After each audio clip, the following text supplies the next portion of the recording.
The courtroom opens with Shenia Barnes and Douglas White taking the stand. As the judge listens, Shenia explains how she and her fiancé were excited to move into a new home being rented by the defendant, Mustafa Muhammad.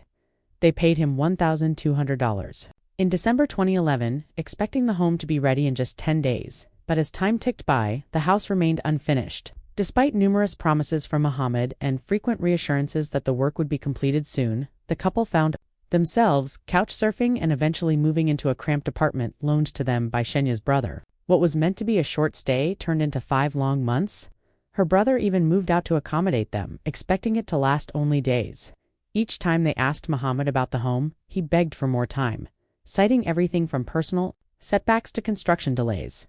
The judge, clearly taken aback, asks, "Why didn't you just ask for your money back?"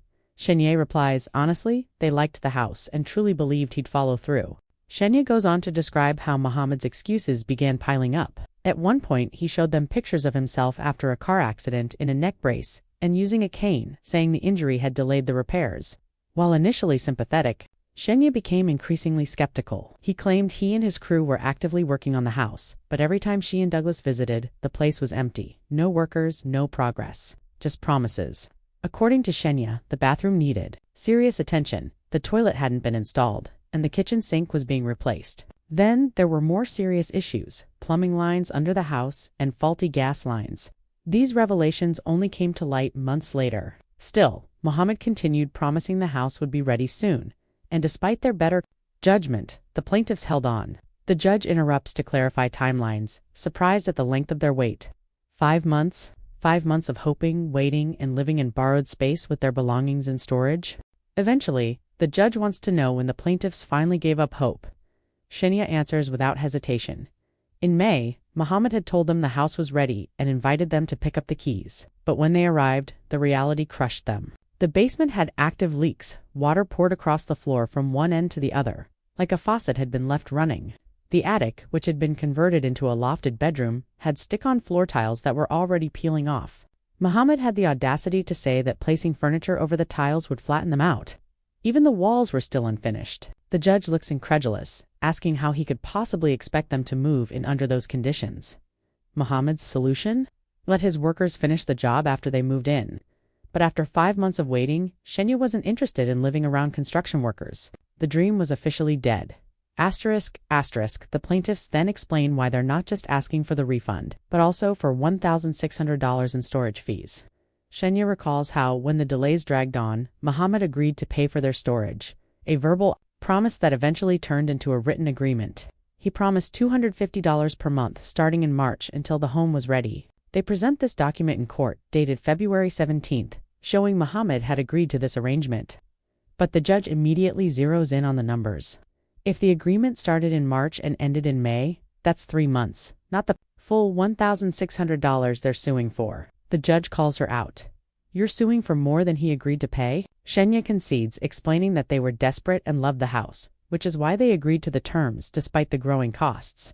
Mustafa Muhammad's turn to defend himself. Calmly but confidently, he spins an entirely different tale. According to him, the house was mostly ready by the time the plaintiffs gave up. Shenia and Douglas of being professional rent scammers who never intended to move in. In his eyes, they were just trying to make a quick buck. The judge isn't buying it. She immediately asks, "How did they even find this house?" Muhammad fumbles, first saying he didn't advertise it, then admitting it was listed as a rental. He claims he manages multiple properties and that it must have been included by accident, but the judge points out the obvious. If he collected money for it, he had to have advertised it. She drills down into why he would take $1,200 from tenants when the home was visibly unfinished. Muhammad sticks to his defense. The accident derailed everything and they simply didn't want to wait anymore. But the damage was already done. Storage. He claims he did. Specifically, he says he gave Shenia $500 in cash to cover 2 months of storage. But there's a problem. He has no proof, no receipts, nothing in writing, not even a text message. The judge is stunned. "You're a businessman," she says, "and you didn't think to get a receipt?" She reminds him that when the plaintiffs gave him money, he issued a receipt, so why not ask for one in return when he allegedly gave her cash? Muhammad shrugs, finally admitting, "That's my fault." The moment is damning. His entire credibility is now under question. It becomes clear that while he talks a good game, he failed to follow through on basic business practices. deceptive ***, trying to bolster his story. Muhammad brings in a witness, a man he hired to finish the renovation after the accident. This witness claims to have seen Muhammad offer Shenia the $1,200 refund in person, and that she refused it, allegedly asking for additional compensation for suffering. According to the witness, Muhammad was ready to pay, but Shenia held out for more. The courtroom grows tense. Shenia denies the account entirely, insisting that Muhammad never offered her the money and always gave vague excuses. The judge asks if this witness personally saw any money exchange hands. He had not. Once again, there's no hard proof. Clear record of the payment. Muhammad has no real answer, simply repeating that he meant well. But in court, meaning well isn't enough. Evidence is everything. Asterisk at this point. The judge begins wrapping things up. She points out the obvious flaw in Muhammad's logic. If the plaintiffs were willing to wait 5 whole months, why would they suddenly walk away over a few minor repairs? It doesn't add up. Clearly, they were desperate to move in. The judge recounts how the plaintiffs had lived in borrowed space, kept their belongings in storage, and made every effort to wait. In contrast, Muhammad failed to meet multiple deadlines, made promises he didn't keep, and had no documentation to support his claims of repayment.